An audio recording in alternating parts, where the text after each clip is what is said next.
welcome to Barnyard Language. We are Katie and Arlene, an Iowa sheep farmer and an Ontario dairy farmer with 6 kids, 2 husbands, and a whole lot of chaos between us. So kick off your boots, reheat your coffee, and join us for some Barnyard Language, honest talk about running farms and raising families. In case your kids haven't already learned all the swears from being in the barn, it might be a good idea to put on some headphones or turn down the volume.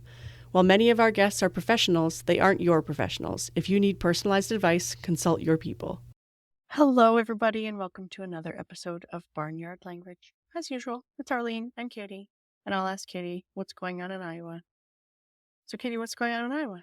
Arlene, as you may have seen from the temperature map that I converted and sent to you and your sisters the other day, it's going to be about 50 degrees warmer this week than it was last week. So we're trying to get shit moved so that it won't be in 6 feet of mud by the end of the week. Crossing our fingers. Except it's currently frozen to the ground. Yeah. Now it's all frozen to the ground right now, but we're hoping to get it that momentary moment between when it is not frozen to the ground. Right, when that temperature shift happens. And when you can't reach it because you will die of mud. Check. This is really good for animals too, I find, like pneumonia and such. It's good for the vets' profits. And no, I don't think vets get paid enough, but I do think that drug companies probably get paid enough. Probably they do, yeah. For any non-livestock farmers, this weather is like basically a guarantee of pneumonia for most animals, I would think. I don't know, I don't have all kinds of animals, but all the animals I have experience with, this kind of weather brings pneumonia, and it's not good for humans either. Yeah, big shifts aren't great. Yeah. Cold and dry is good. Warmish and wet is not. So, cold and dry to warmish and wet is worse. So there's that. And then, who knows, could swing right back around again. Who knows? Midwest, yay. How are things in Canada, Arlene? Are you sober yet? So, we had a big week. So my husband and I got a few days away from the farm, and we went to the Dairy Farmers of Ontario annual general meeting. So there were some meetings, but there were also some fun evenings as well with, things like wine and cheeses and lots of cheeses and banquet and some hospitality suites afterwards. So our bedtime, which is usually early because we get up early, shifted. So we were actually going to bed closer a couple of nights to when we would normally be getting up. So it's going to take us a long time to recover, but it was a really fun week. We got to see lots of other farmers and industry people and people that we had gone to university with, people we were in junior farmers with, make those kinds of connections, people that know our parents, the way things are in the ag world, right? People that knew your siblings or all that kind of stuff. So it was a lot of fun. And then we kind of ended up transitioning that couple-day trip into a little bit longer because then a couple days later in a nearby town, there was an alumni event for the place that we went to the university, and now our daughter attends. So we ended up adding that on and saw some more friends from university. And so it was a very social week for us. We are not used to this many people, which was a big deal. We also fit in a show while we were in Toronto, so we felt like we got a little bit of culture as well. Went to a play. So now we just hunker down and stay home for a while. But it was very good. Sometimes it's good for the soul to get away from the farm, and then you also appreciate the farm when you get back. So lots of positives. So Arlene, through perusing our joint Instagram inbox, who won the ladies arm wrestling tournament situation? Yeah, you guys, I was giving Arlene shit about, having a second drink. And then I found out that Arlene can put away more in a night than I do in a year, which I'm seriously impressed by at this age. And then there was a message about women arm wrestling. So it wasn't really planned. It wasn't a tournament by any means, but I did get slightly peer pressured into an arm wrestle that I did win. So there was a second arm wrestle with the same person afterwards that I didn't win, but the first one is the one that counts. So we'll just go with that. Not a pro by any means, but the person who she had arm wrestled before me met me at the door and gave me some hot tips. So that really helped for sure. You got to lock the wrist. Was she also a dairy farmer, though? Because I feel like Oh, yes. Yeah, she's also dairy farmer. livestock farmers generally might have an advantage over crop farmers. Well, definitely dairy farmers. I mean, like when you're without robots, obviously. But yes, yeah, we both milk cows, and so yeah, prepping and putting on milkers. So lots of daily grip strength and arm movement. So apparently, this is her thing. I have heard on other occasions, not typically my thing, but yeah, I did succumb to the peer Well, I'm pressure. impressed. But I won, so it all worked out, and I'll just like ride that forever. I will never wrestle again. We'll go with that, and I can just hang up my medal and be done. Always quit a winner, Arlene. Always quit while you're on top. Yes, that's right. We will go with that. All right, shall we introduce our guests for this week? Yep, sounds good. Welcome. Today we are excited to be talking to Natalie Green, who's joining us from Virginia, our first guest from Virginia. So we get to cross off another state on the map of places that we've had guests from. So, Natalie, we start each of our interviews with the same question, which I know you're a listener, so you already know this. So we'll just go ahead and ask, what are you growing? I am actually still growing some crops in the ground, surprisingly. We have some things like kale, collards, lettuce, arugula, lots of brassicas still going. I am trying to avoid growing any animals right now and just keeping the ones that we have. It's cold, so, avoiding plugging in the incubator and stuff like that.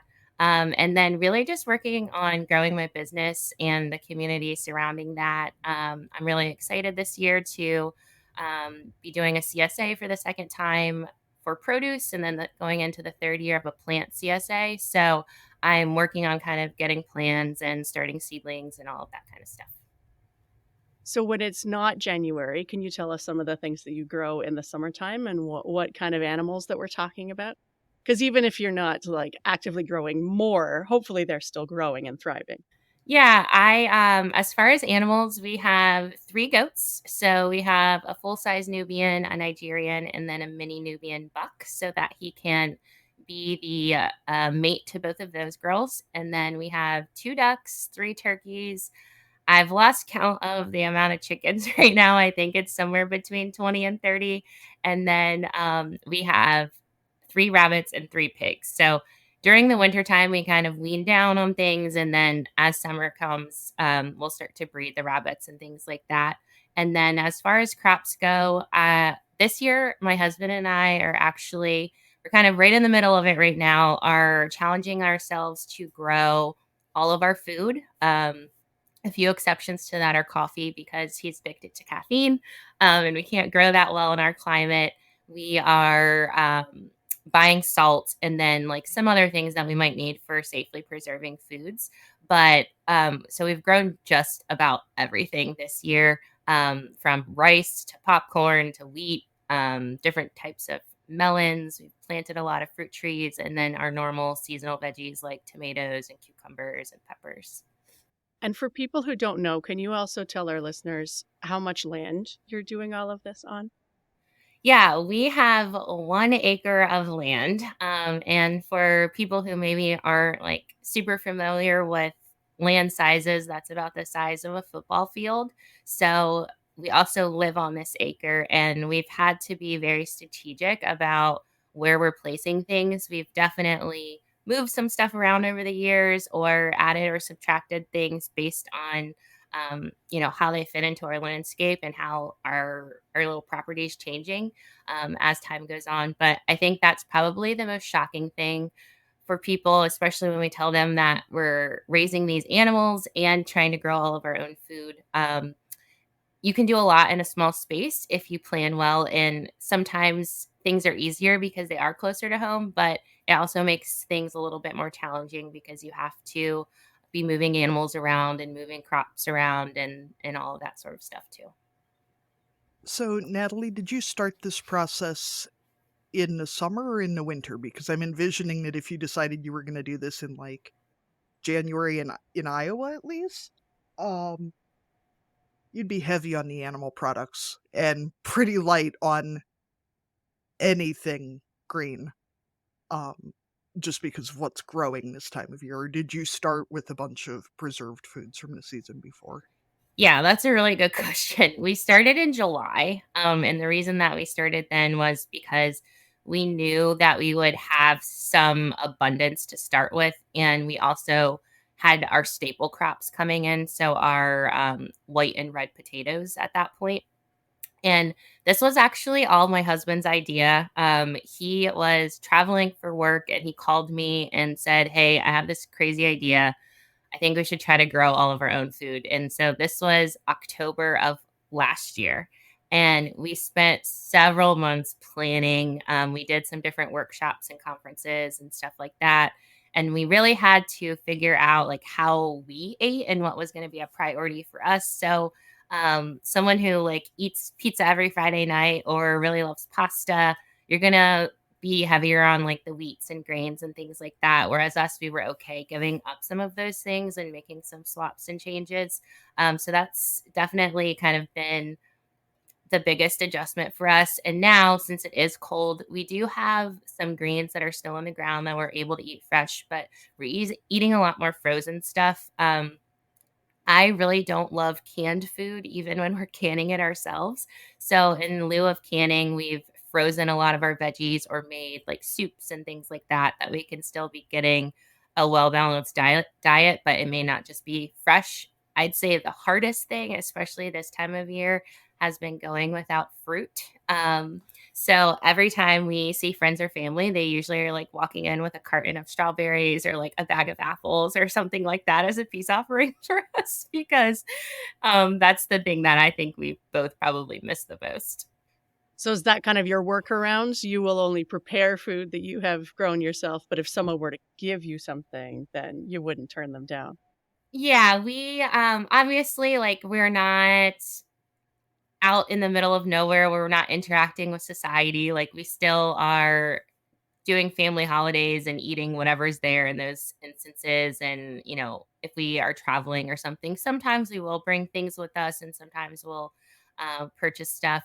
A lot of people at the beginning, I think, almost felt sorry for us. Like we're almost torturing ourselves. And so they wanted to like bring us all of this stuff. And we're like, we're not trying to make ourselves miserable with this. We're just trying to like explore this new thing and see if we can actually do it. So after we kind of explained that to people, they stopped trying to like drop off chocolate chip cookies and stuff like that.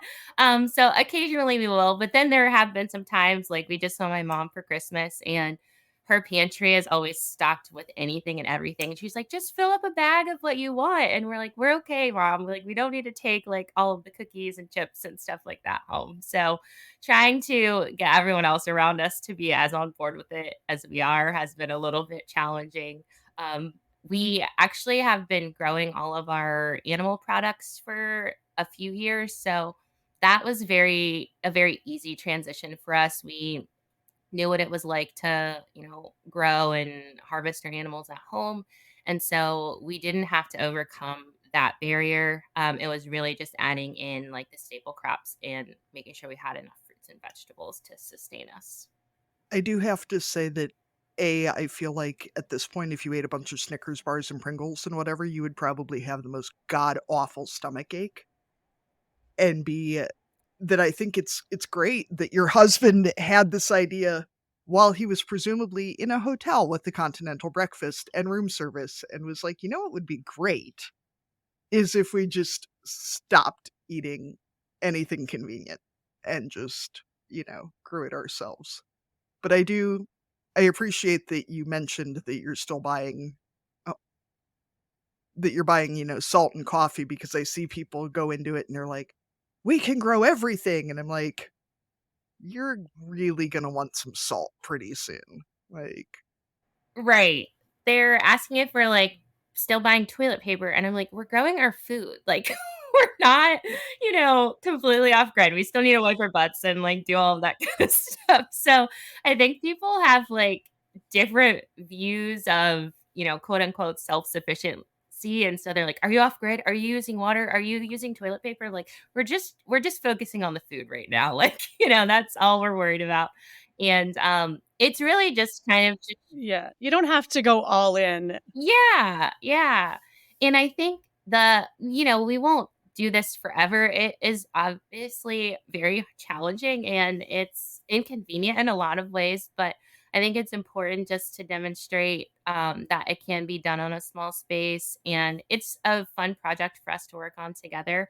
My husband actually, when we started this whole homesteading thing, he was not into it at all. And so now that he's kind of come to this point where he's interested in doing these things and this whole thing was really his idea. I think it's funny to see how it's come full circle. He just tells everybody like she wouldn't stop bringing animals home and I knew I wasn't going to be able to stop her, so I figured I just had to join her. So that leads really well into how did you get started in this? It doesn't sound like it was something that you grew up in like a lot of farmers or homesteaders end up doing. So what was your start? Yeah, I growing up, I was a kid who mostly grew up in like apartments and townhomes and didn't really have a backyard. My mom would plant little things when we had an opportunity.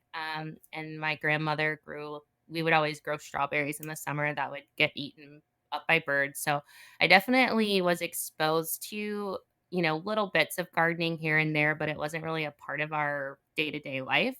And then after college, I had an opportunity to spend a year living and working in Jamaica, kind of like in a very rural space. And so while I was there, I was working with a lot of people who were living off grid, compared to, what we would consider like modern day conveniences. And we worked on projects like building composting toilets and chicken coops and planting all of these things and gathering ingredients. And so that got me interested in just like living a simpler lifestyle. But of course, I went home and I got my corporate job and all of that. But while I was there, I actually um, got really sick and I got diagnosed with Graves' disease, which is a thyroid disorder that affects a lot of your hormones. And a big impact that that had on me was my like GI system. And so I had to start changing how I was eating. And so I was doing that for a long time. And I noticed, the better I ate, just more quality ingredients, less fast food, things like that, the better I felt. And at the time, I was living in Baltimore City, so I didn't have, I barely had a backyard. My backyard was like the size of most people's closets, probably.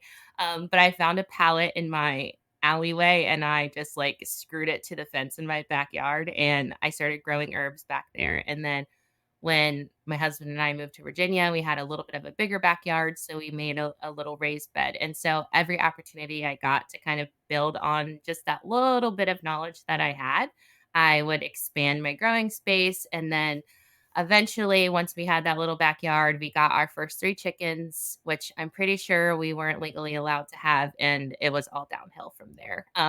We found the house that we live in now. And the animals and plants and all of that slowly started coming in. But for me, it was a health shift, but also a mental health shift as well. I found that having these animals to care for and plants to care for, and kind of going through the growing process with them, and failing a lot, but also having a lot of successes was a really fun way to connect with my food and also challenge myself in a lot of different ways.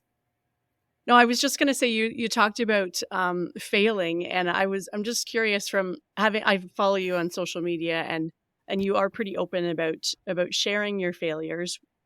How a lot of people aren't willing to be that vulnerable and share the things that haven't gone well or that you do fail at. Um, I guess I'm curious about what makes you feel comfortable sharing and what kind of feedback you get from people because you do that.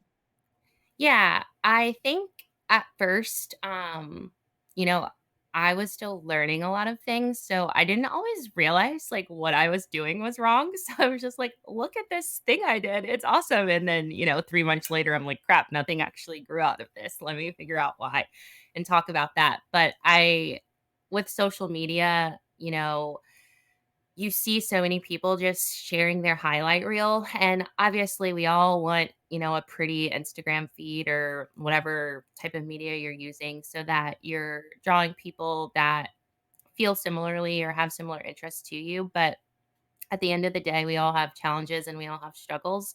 And I never saw anyone, especially talking about like the animal side of things. A lot of people would talk about, crops that didn't go well or houseplants that they killed or something like that. But I also saw a lot of people around me starting to get animals and bring them home and have challenges, whether their pig got too big because they bought this quote unquote mini pig and now it's, 200 pounds and ripping up their floorboards. Or, a baby goat died or something like that. And they felt like they were doing something wrong because no one else was talking about these things. And by sharing some of these experiences and kind of doing those hard things, not for them, but alongside them, I think more people were comfortable to ask questions and also just try new things because everything's not going to be perfect. Unfortunately, plants are going to die. Sometimes animals might get sick. They may die as well. But the more you know, and the more we're talking about this and normalizing the fact that we all have failures and, how can we prevent this in the future so that the next person maybe doesn't have this sort of luck is really important. I do overall get a positive response. I feel like when you're sharing that much, you also get a lot of like advice that you didn't ask for. Sometimes I'm sharing not even to vent, just to be like, hey, I did this, it didn't work. Maybe don't do it this way. And I'm not necessarily looking for someone to fix my problem. So maybe that's like my oldest child syndrome. I don't know. Sometimes frustrates me. And then, especially with animals and people who maybe don't agree with us raising our animals for food. They're like, "Well, if you just didn't eat meat, like you wouldn't have that problem." Or wouldn't it just be easier to go to the grocery store or, comments like that. And I'm like, "Yeah, it really would, but that's not the choice that we're making." So, I'd say it's definitely more positive than negative, but I'm sure as you all both probably experience as well, it's those negative comments that kind of like wear on you and stick with you a little bit more. So trying to just brush those off for certain platforms like Facebook, especially, I pick like one day a month and I go through and like respond to some of the comments because I just can't take all of the feedback all of the time. So I just kind of like compartmentalize it.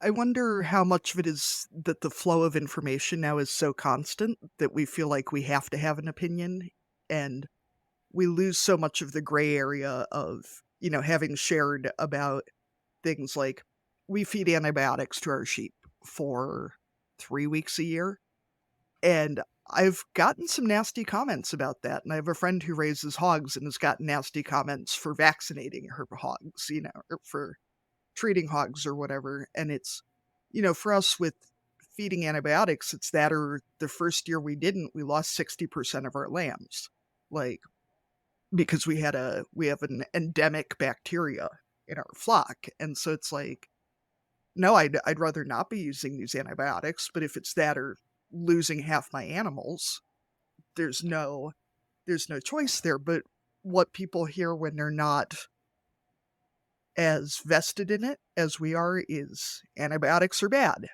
So all antibiotics must be bad all of the time. And we can't really blame them for believing that when that's all that's being presented, and it's being presented really easily and quickly for them to believe that.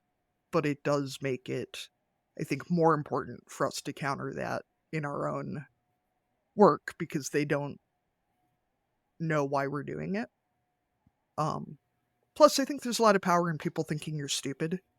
What you were saying about, not knowing what wasn't supposed to work. Because if you don't know it's not supposed to work, there's so much less pressure on making it work. And people leave you alone because they're like, well, you're an idiot, and they let you just go on your merry little way. And if it works, then you feel good. And if it doesn't work, then they feel good. Absolutely. And when it comes to like antibiotics and medications and things like that, I don't think that people consider like what's going to work for one person is not going to work for everybody. I have a handful of animals. Someone else who has dozens of animals or someone who has hundreds of animals is going to have to maintain, that situation a lot differently. Our climates are different. the plants and soil and all of that stuff and microorganisms that are going to make our animals sick are different. So I don't think until people really take the time to like understand why you have to make certain decisions that they can respect and honor that like everyone's got to do what's best for them and what's best for the animal at the end of the day. Yeah, for sure. So you were a teacher before, is that right? And then made the decision to go all in on making your living from your 1 acre.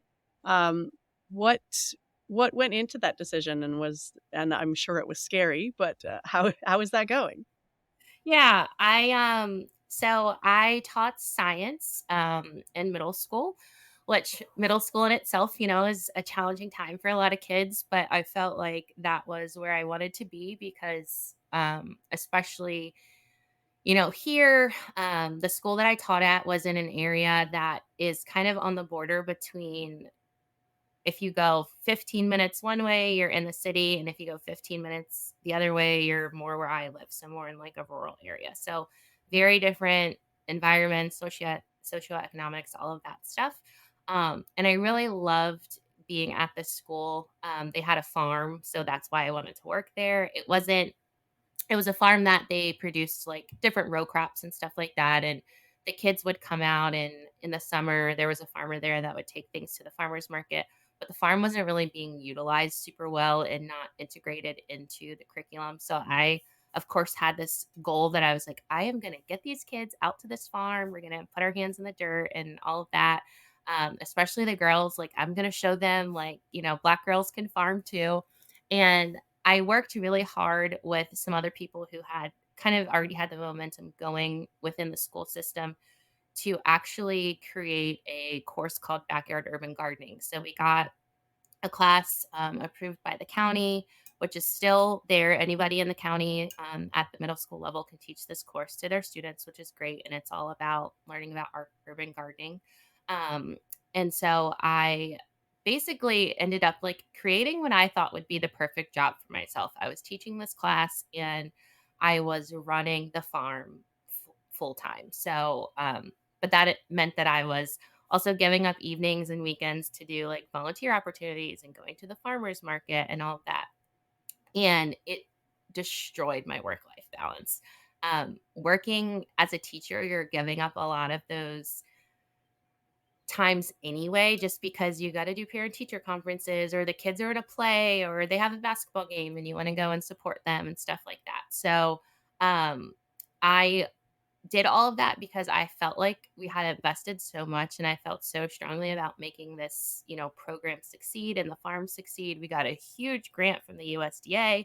So like all eyes are on us. It was on the news and all of this stuff. So, I felt like I had put a lot of pressure on myself to make this work, but I also was not able to do the things that I wanted to do at home. I was working really hard on, getting things going here and just enjoying my homestead and my plants and my animals and my community here, and I got to the point where I just couldn't balance both anymore.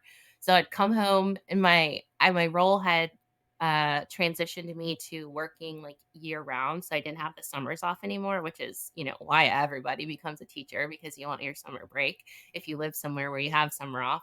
And I would sit in the car a little longer every day after work, and then finally one day my husband came out and he was like, it's time. Like, you can't do this anymore. You got to make a switch. So we, you know, we are very frugal, I guess you could say. I think it's a running joke with my family and friends that my husband's very cheap, but we are pretty frugal. So we were able to kind of talk it through and figure out what that needed to look like for us financially.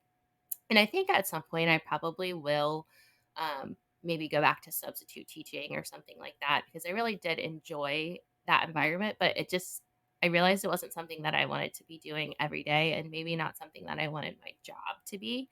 I still am involved with the organization that runs the farm. And so I go every once in a while and help with volunteer projects and stuff like that. But it was very draining. And so I just needed to make a change. And I also realized that while I love working with kids, I really enjoyed teaching adults a little bit more. You can connect with them on a different level when you're talking about a lot of these things, and then they can go home and work on those skills with their children, especially like our generation. I think the 30 somethings, 40 somethings, our parents weren't necessarily the ones who were doing a lot of these things. It was our grandparents. So they may not be around to teach kids a lot of these skills. So, if we can encourage parents to bring these things back into the home, then that in turn will trickle down to the kids. It goes the reverse also. I know a lot of parents would come to me and say, like, so and so has never eaten a salad before, and now all they want to do is eat spinach because you gave it to them. So, things like that are very cool, and I definitely miss those little moments, but I still try to stay very involved in my community and farmers markets and things like that. So I think I have a much better. I don't think you ever really find balance. Your life is kind of like a seesaw, but I think that I've been able to kind of realign my priorities, I guess you could say. I know when you talk about teaching kids, it kind of kills me. I haven't been gardening as much since we had kids, but, we have a CSA share. I grow stuff. Like my kids are in 4-H. They're involved in food production, whatever. We've been reading Harlem Grown with our daughter, and now she's all like, gardening is the best. You can grow everything you need to survive. And I'm like, what did you what did you think I've been trying to tell you for the last 7 years, kid? That you're just like, did you know you can grow food? Like, thanks. Thanks. Cool. Or they're like, you ask, where does this come from? And they're like, the store. One of my kids told me the other day, my own dear sweet children told me that we raise cows so that we can have chicken nuggets. Like, I don't I don't even know where to start with that. Like, is my kid trolling me? I don't even know. Like, what is happening? Unless maybe he meant that we could sell cows to get money to buy chicken nuggets. Maybe that was his thought. I don't know. Oh my gosh. The beef's fine, but we like the chicken nuggets in the box. One year I uh, took a turkey to school. I did not ask permission. I just showed up with this turkey around Thanksgiving.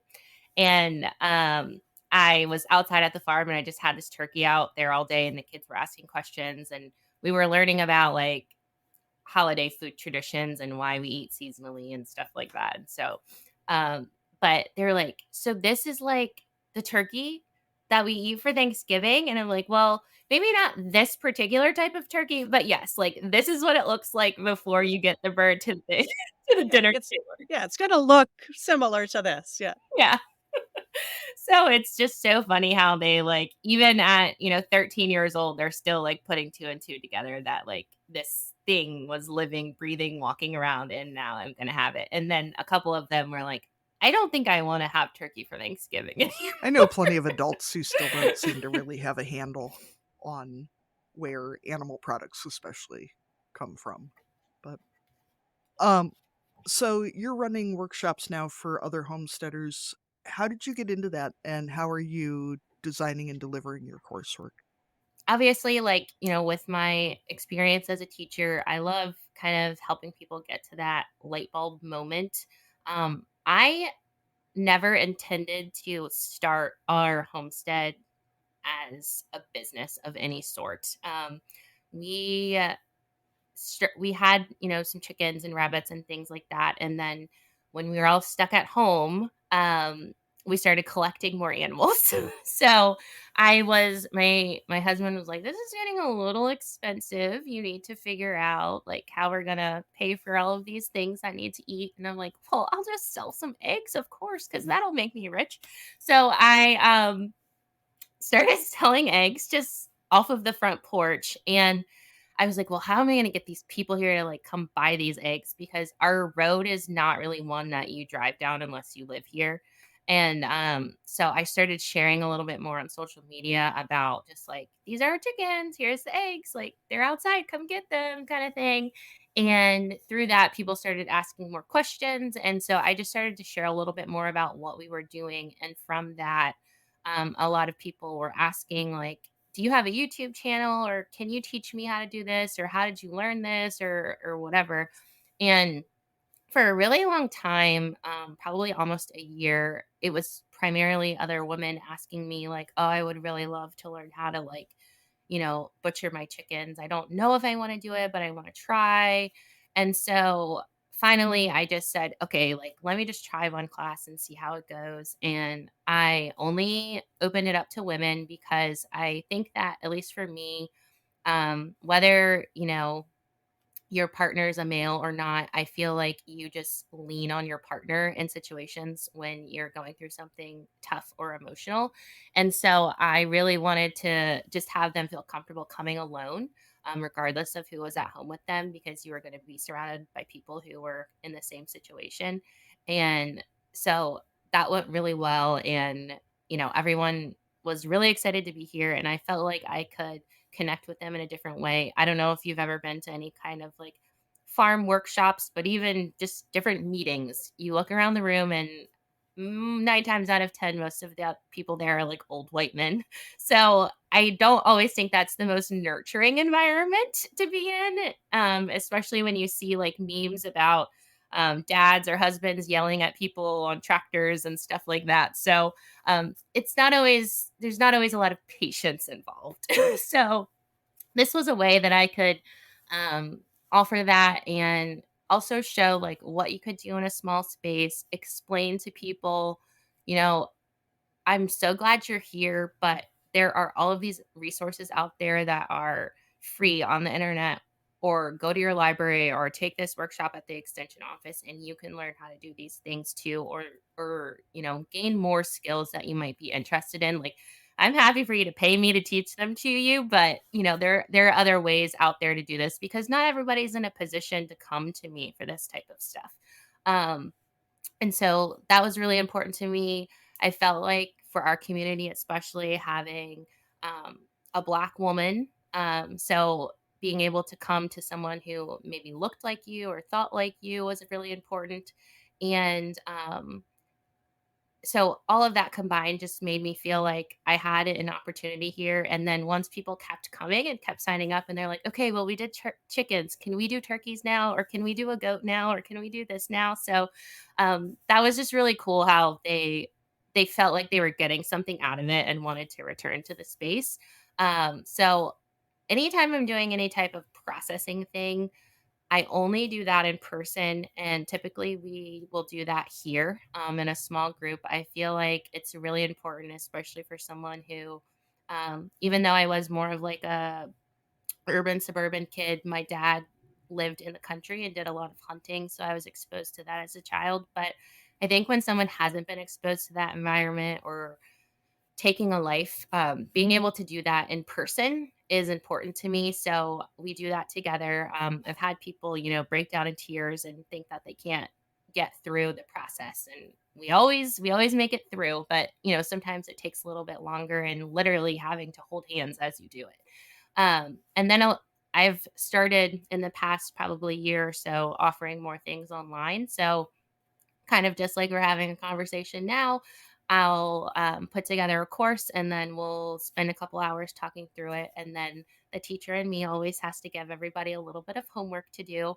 And if they want to, they can send it back to me and I'll give feedback. But I think that, you know, as homesteaders, especially, you have to learn how to think about your homestead as like this little ecosystem, and you're a part of that. So you can talk finances, facts, figures, shelters, animal care, but what do you have time for? What do you have capacity for? What do you enjoy doing?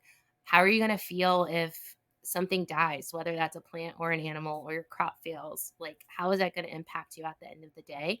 So, encouraging people to think about those questions as well is really important to me. And recently, I have been invited to come and speak at a few like conferences and things like that, which has been really good, because I find, both as women and those of us in the Black community, we often try to create spaces of our own, which is really important. I'm doing that as well, but being able to enter those spaces where you might be the only person who looks like you in the room is also really important. And so I talk a lot about whenever I go to conferences, I always try to give like a feedback. I don't always say the name of the place that I went, but like, this is what the experience was like. If you're nervous because of you feel like you're an XYZ group and maybe don't fit in, give it a shot because you'll see that other person and they'll kind of give you the wink from across the room, like, okay, I see you. It's okay to be here. And I think that while I love to do things at home, I'm encouraging myself to get out more and get engaged in things that are happening both locally and maybe like on a state level as well. So I know you had just said that you don't necessarily fit the mold of what people think of when they think of homesteaders. I mean, to be honest, as a white, middle-aged Midwestern woman, a lot of the homesteaders I know, you're talking like big bushy beard, dreads, lots of wool flannel, like plaid, Birkenstocks, Grateful Dead, like old hippies and young people who look like old hippies. Um, and like scary mountain men types. Whatever, cool. Um, so in the US, about 36% of farmers are women and 1% are black. So what's it like trying to normalize, I guess, or to show up or to be a even rarer thing in an already pretty rare space? And I know obviously that you are speaking for all black women everywhere. So go for it. Tell us what all black women think. Everyone, is going to have a different experience. And I feel like where you live, your state, your region, what the political affiliation is, all of that has an impact. Um, I think that, for us, for me especially, I'll say sometimes you get in these situations where you feel like you're like, n- my husband is white. I don't know if you've seen that on social media, but you get in a situation where you're like not black enough for the black people because of that. And then you're too black for the white people. So you kind of are in this like middle area where you're like, I don't know where I fit in. I don't know what to do. Um, some of the spaces, like I have gone to events where I know I'm going to be the only black person in the room, maybe the only woman in the room. And 9 times out of 10, it's fine. No one is, telling me to get out of there or calling me names or anything like that. But I also own that I'm the only one that looks like me in the room. And I don't quiver in the corner or hide or, be afraid to talk to people and shake hands and stuff like that. I deserve to be there just as much as anybody else does. And I think that that's, what we forget sometimes.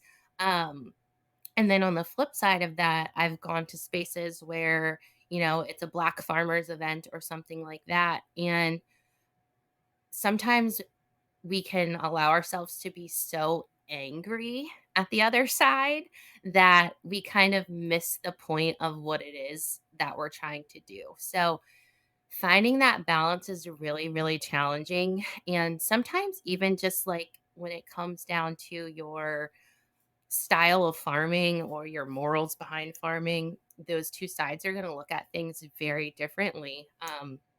I know everyone assumes because I'm, black and I have dreadlocks that I'm going to be like super into marijuana. I'm like, I've never smoked in my life, but if that's something that is what you like to do, like go for it. I support you.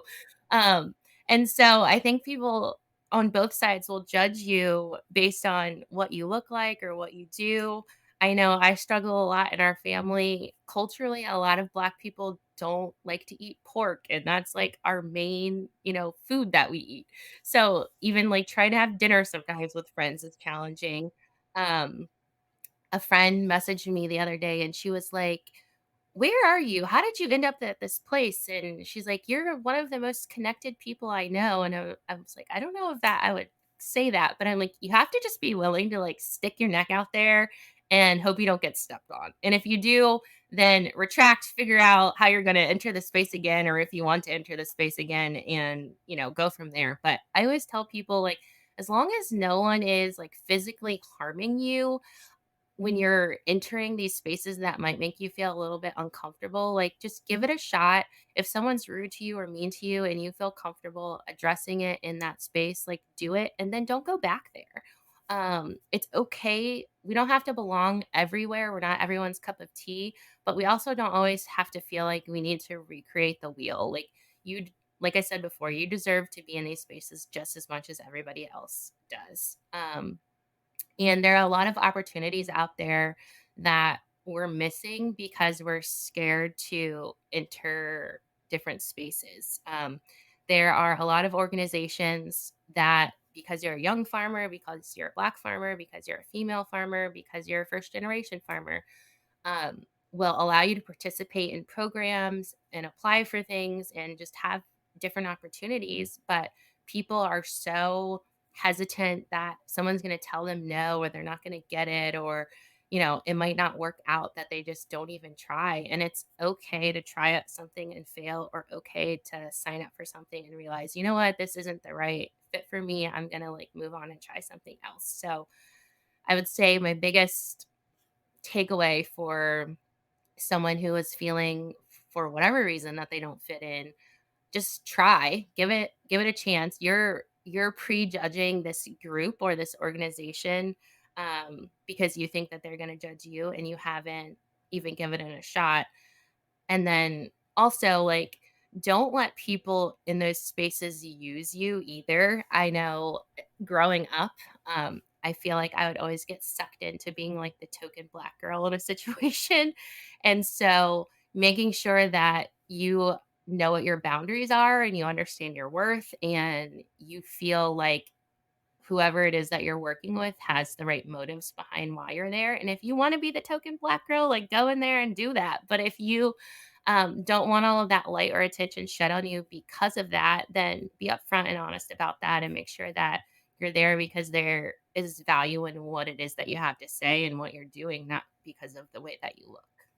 I feel like I'm so filled with, like, middle-aged Midwestern mom advice at this point, like, "You miss 100% of the chances you don't take." Like, wow, it's just spilling out of me. I feel like one of the biggest things I'm learning as I get older and as I'm, raising my kids is that you're never gonna be the right amount of something for somebody. Like, you're always gonna be too much this or not enough that or just whatever, and that's fine. But if they're jackasses about it, that is not fine, and that's on them. They don't have to like it. They have to be kind about it, but they don't have to like it, you know. But it is good to find people who are nice and are cool with how weird you are.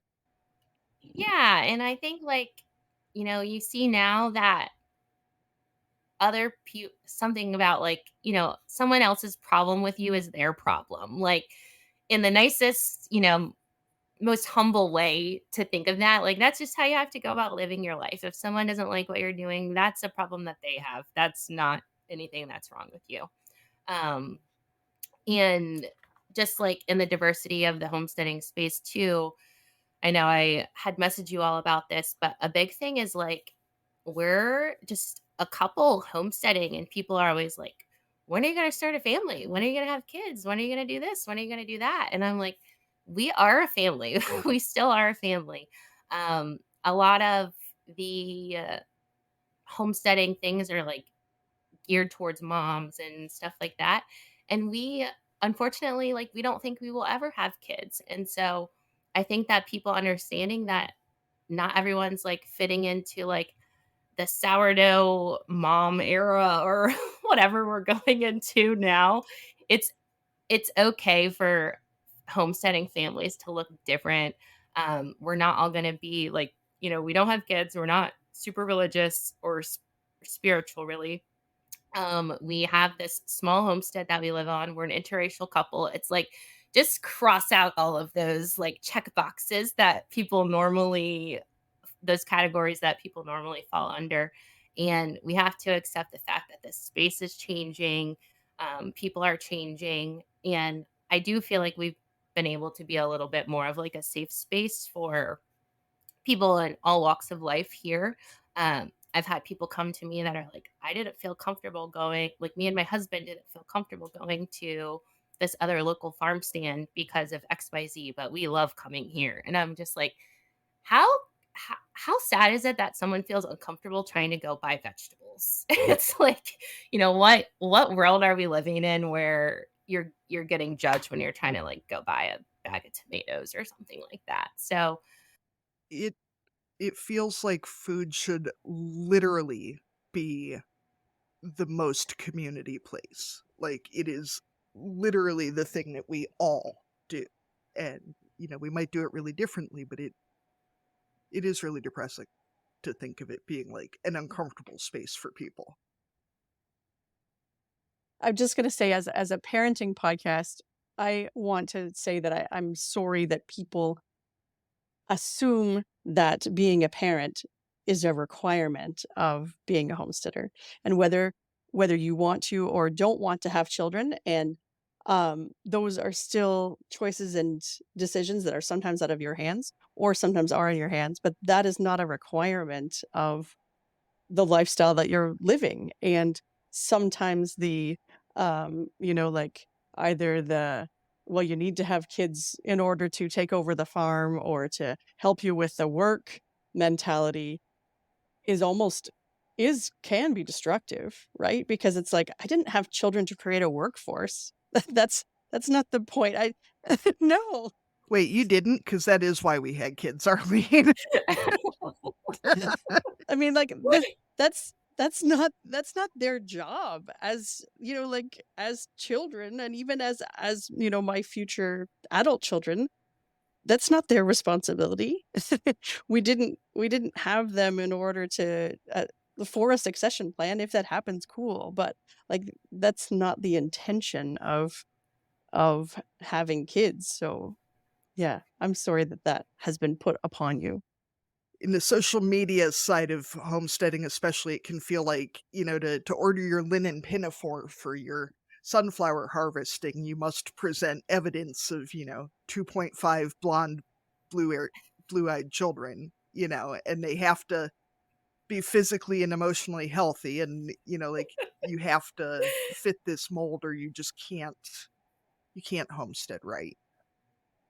I guess that's the other option. If you're not gonna be a dirty old hippie, you can wear linen pinafores with your 2.5 children. right.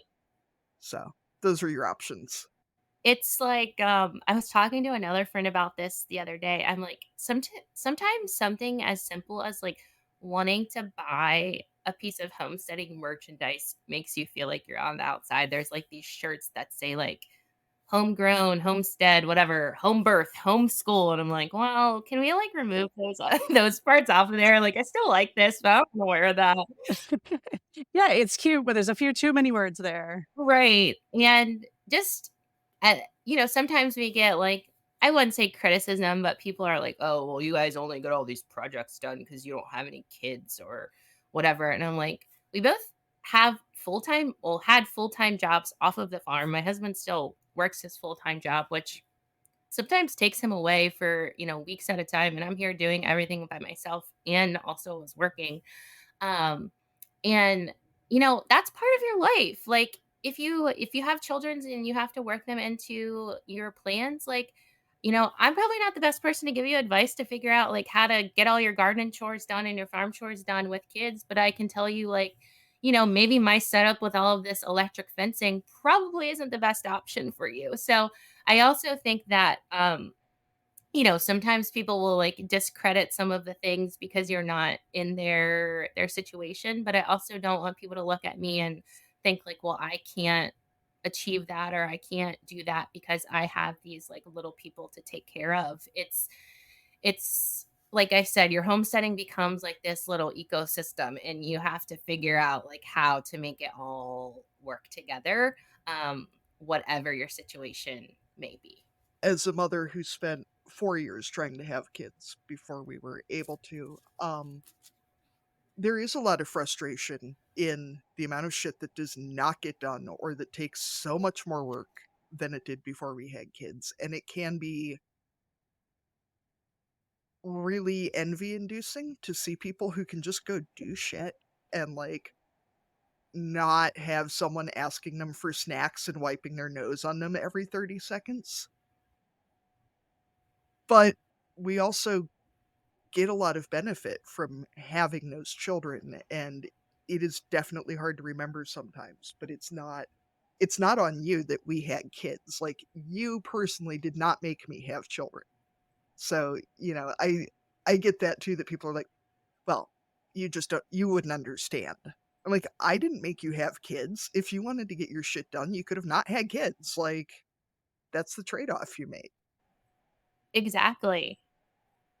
And we, you know, like you were saying, you look at social media and you see everyone like running around with their barefoot toddlers in the mud. And for a long time, we thought that's what our life would look like. But we also realized our life can be equally as beautiful, even though it doesn't look like that. I mean, now I have all of this, I do have extra time and resources and money and energy to like do these other things. And, it's a little easier to go on vacation and have someone don't have to worry about like figuring out all of these moving parts, or I don't have to give up time in the evening to like run to soccer practice or whatever the case may be. So it's definitely there are pros and cons to both sides, and I think that we all just try to make it work the best we can with the cards that were dealt, for sure.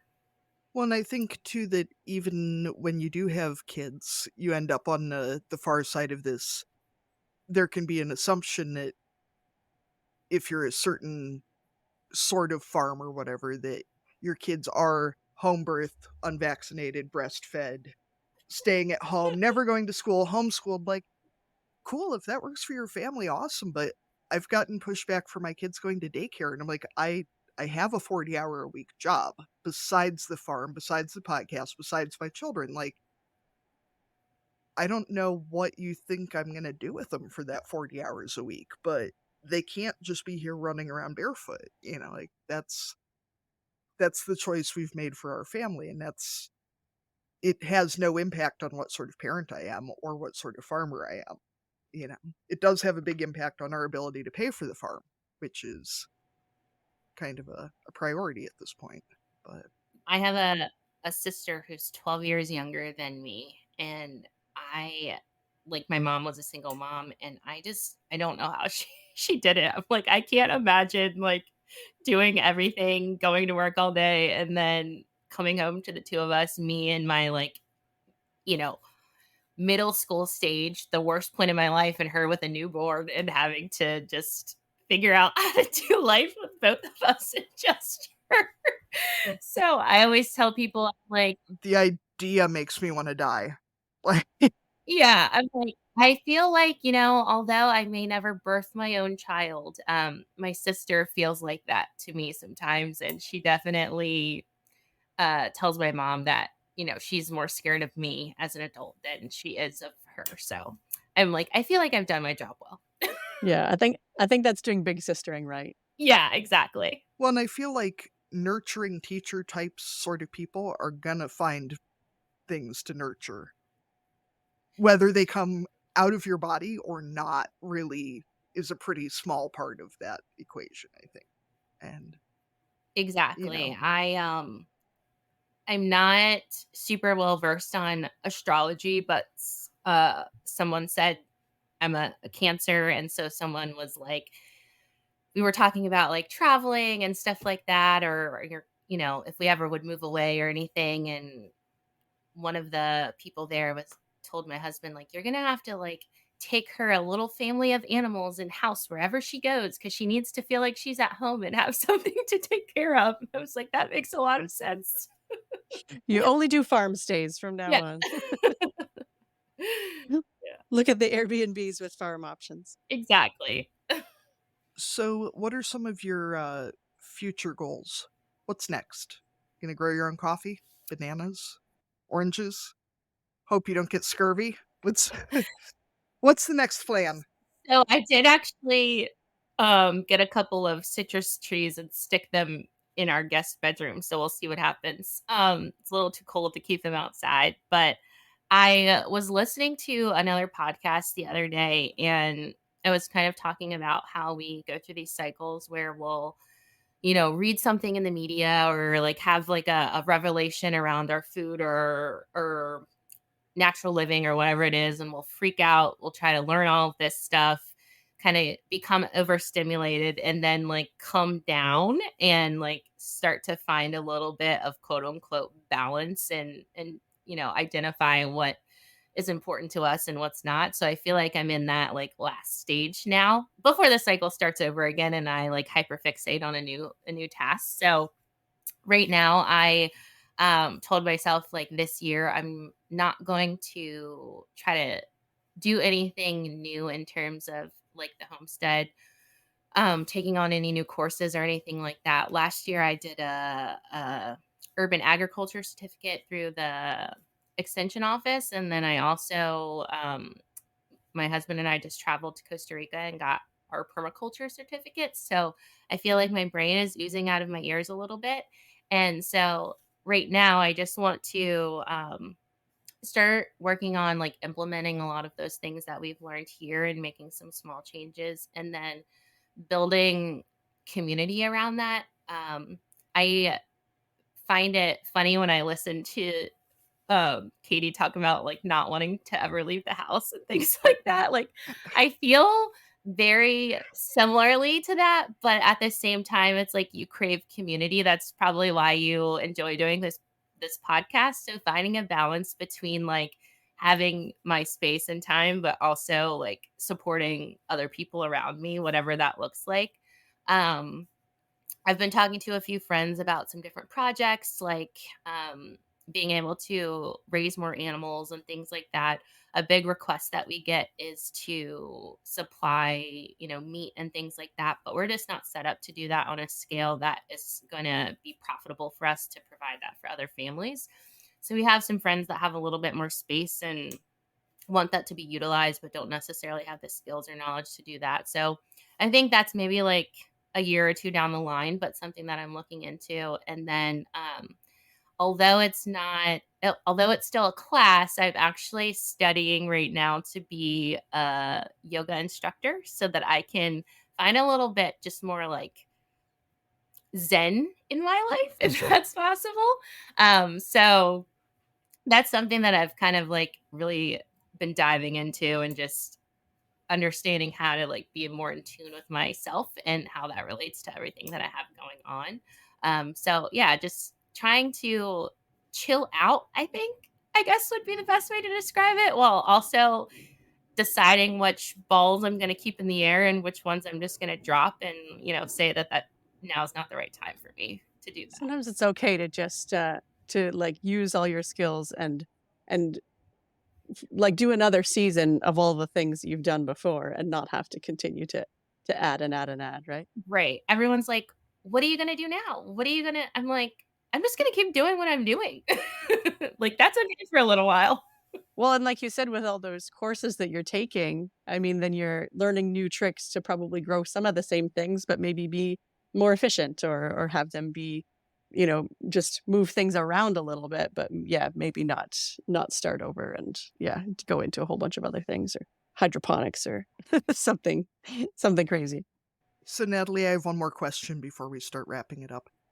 With the number of animals you have and the fact that you're raising your own food, et cetera, when you do travel, like not for a week, but like for a slightly extended period, do you get a farm sitter or do you just put everybody in the freezer?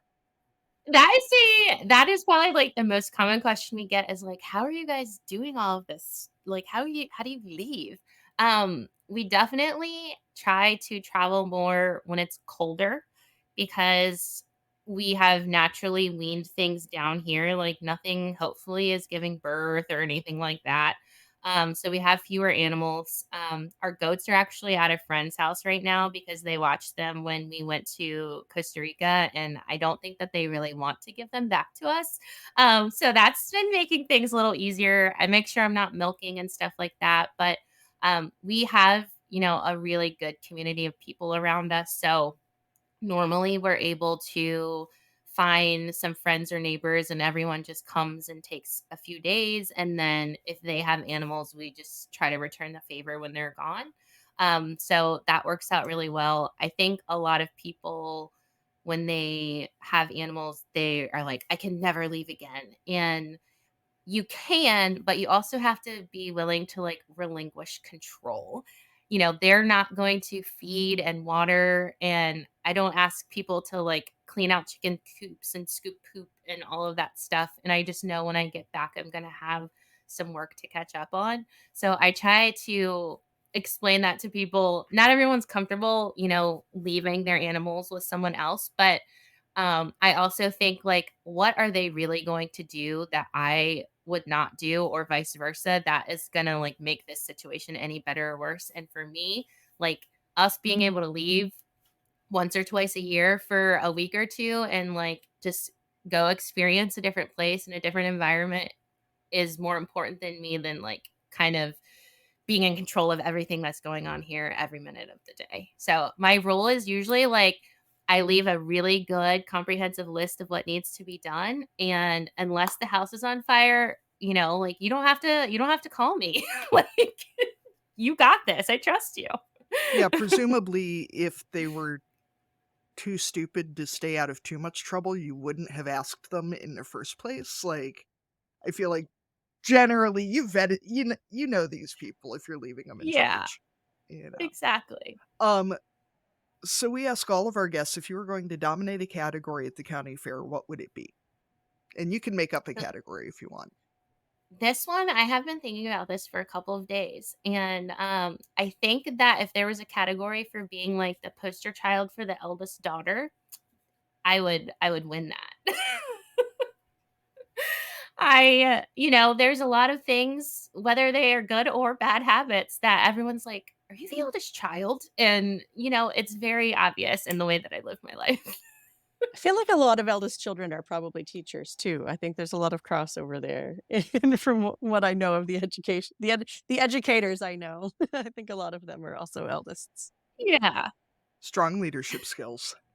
That's right, yes, delegation, all those things. So, we'll go ahead and move into our cussing and discussing segment. If you're a regular listener, you know that you can leave us a voice memo on our speak pipe, or you can send us an email and we'll read it out for you. Katie, what do you have to cuss and discuss this week? This might be a shocker. It's not a cussing. I don't know if it even counts as a discussing, but I saw something, I'm going to say it, so fucking awesome yesterday that it just, when you see something that's just like, there is so much bad shit in the world, but this is awesome and people are doing a good job. So we have a very small town library. It's run by my friend Crystal. Hi, Crystal. Lots of other amazing, amazing women who work there. And they noticed how many, especially women, especially younger women, and Natalie, I don't know if you've heard any of our episodes, but our town is very, very high immigrant population. And so there's a lot of socioeconomic issues and et cetera, et cetera, et cetera. There's just a real lack of funding, a lot of issues, a lot of community spirit, a lot of growth, a lot of enterprise, but it is whatever. The public library got a new computer carrel, the little computer desk, but it has a playpen built into the side of it that is completely sanitizable. It has toys that are able to be sanitized because they saw how many parents were coming in with babies or with young toddlers and trying to like apply for jobs or email people or whatever people are doing on library computers. And as someone who has tried to do computer work with a small child in my lap, I can confirm it doesn't work. So they put in, I've never seen one of these before, but it's a wood desk with a wood playpen with some toys in it. And I just thought it was cool as shit because it's just looking at a problem and solving it instead of being like, well, you should get a babysitter, because that feels like that's normally the answer to these things. I don't have babies anymore, but like you look at how small a baby is, and then I'm always surprised at how far they can reach when there's a keyboard or or a mouse, or you're trying to fill out government application, or get to a website and try and figure out services, or get in touch with your family wherever you have come from, and want to stay in touch with people. So yeah, that's a very cool idea. Yeah. Libraries are pretty awesome. Libraries are pretty awesome. We have those in many of the libraries here too, and they're I before I worked at the middle school, I used to work at a school for kids with autism, and so those were also great in those instances because we could like sit in there if we had a student who would elope and like try to run away or something like that. We could sit there and like read books together and stuff like that too. So a lot of the public libraries here will allow you, if you have like a young adult with special needs, to go into those spaces as well. And so it's a really cool thing. I'm glad that you have that, and hopefully people will be able to use it for all sorts of things.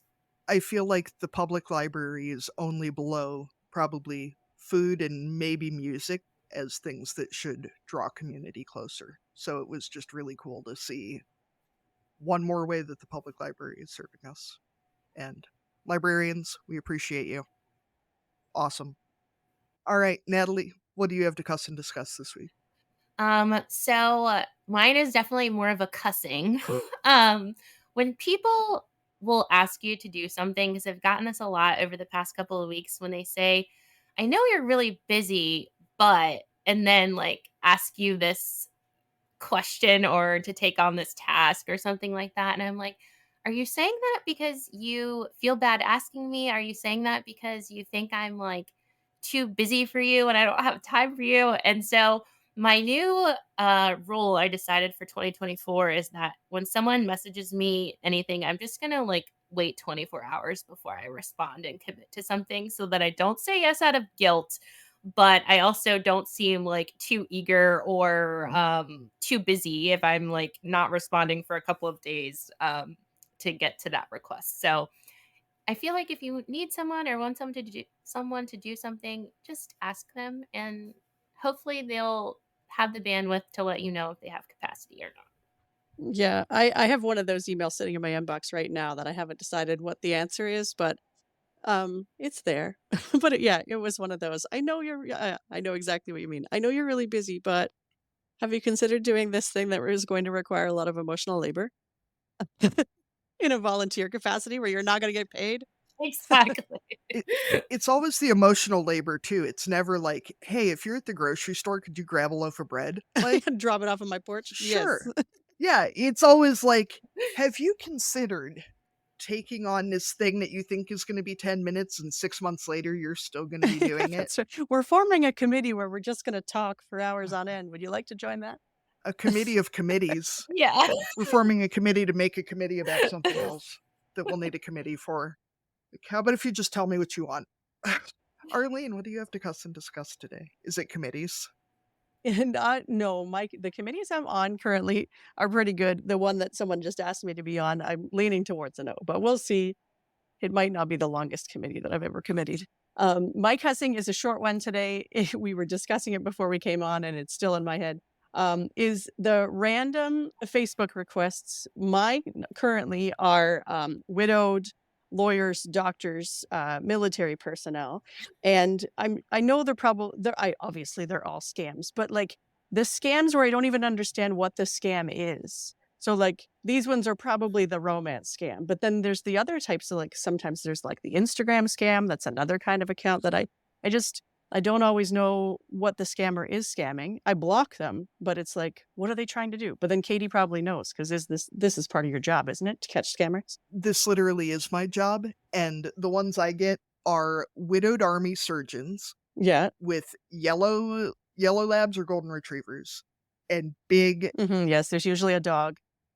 steel dive watches consistently with Oh, the steel dive watch. I have a friend who interesting. gets some like totally different demographic, which I thought was really interesting. Like, Mine are usually traveling. They've got like a nice tropical photo. Sometimes they have a kid, but they're always older, right? Like the ones that you don't really have to worry about in your love scam.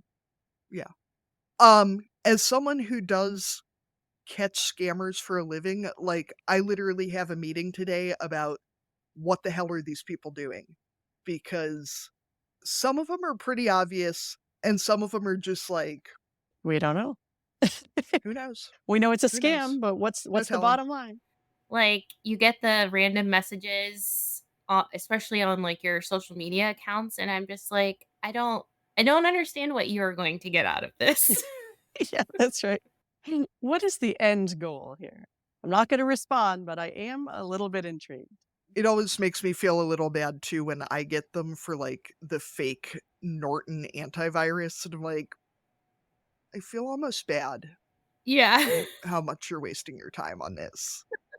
Don't bother, you guys. All you local company, not local companies, all you chains, I know you're not sending me gift cards, so just stop it. Whoever you are out there. Yeah. So thank you, Natalie, so much for joining us today. If people, not scammers, would like to find you on social media and follow along or maybe take one of your courses, where should they find you online? So I have a website, which is handmadeonthehomestead.farm. So make sure you put that .farm in there. And then I am on Facebook and Instagram as Handmade on the Homestead as well. It's been really awesome to chat with both of you today. I have loved listening to the podcast, and I definitely like binge it a little bit while I'm outside getting my like day-to-day task done, getting caught up on everything. And you have compiled such a well-rounded group of people who come from, you know, all sorts of different backgrounds with different stories. So I'm feel like it's really special to be able to be a part of that. Natalie, that's what you need to tell people when they want to know how you get so much done. Don't be like, it's because I don't have kids. Be like, it's because I listen to Barnyard Language. If you listen to Barnyard Language, you could get shit done too. Thank you so much for the compliment. That does mean a lot. Thank you for joining us on Barnyard Language. If you enjoy the show, we encourage you to support us by becoming a patron. Go to www.patreon.com/barnyardlanguage to make a small monthly donation to help cover the costs of making the show. Please rate and review the podcast and follow the show so you never miss an episode. You can find us on Facebook, Instagram, and TikTok as Barnyard Language, and on Twitter we are Barnyard Pod. If you want to connect with other farming families, you can join our private Barnyard Language Facebook group. We are always in search of guests for the podcast. If you or someone you know would like to chat with us, please get in touch.